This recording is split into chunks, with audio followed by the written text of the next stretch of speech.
Okay, this is my report on blended learning and the future of education. From Mindshift says that the presence of internet in students' lives outside of school, and especially on mobile devices, is allowing for more online and blended learning models in classrooms. So students, the fact that they have the internet, that most people have access to the internet and have mobile devices, are allowing schools to expand their models. It's also been fueled by an increase in teacher tolerance of mobile devices in the classroom. When I started teaching back in the 90s, teachers, if a student had a phone in the classroom, it was taken away immediately. And now we not only allow it, but we embrace it. The NMC Horizon report for K-12 predicts that the expectation for constant connectivity will push schools towards cloud-based computing.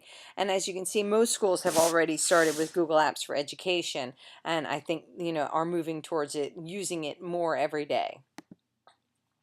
They additionally say that budget cuts have forced institutions to reevaluate their educational strategies and find alternatives to face-to-face learning models. So it can be a money saver. Once they get the program going, it costs more money up front, but once you get it going, it can really save money. So what is blended learning? Blended learning is a hybrid or mixed mode course where a portion of the traditional face-to-face instruction is replaced by web-based online learning. Um, in order for it to be considered online learning, it should be 30 to 70% that's online, but it can vary by class. It could be 50-50, 70-30, anything goes.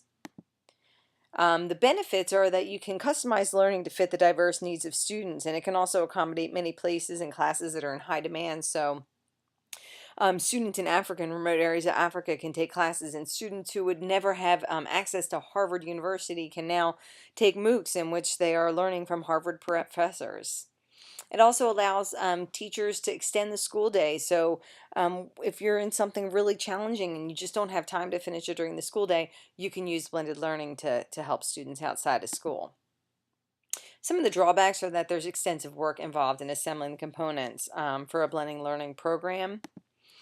And integrity is also another drawback because sometimes it's just very difficult to discern who is taking the test when they're at home and who's completing the work, things like that. That can be really challenging for blended learning.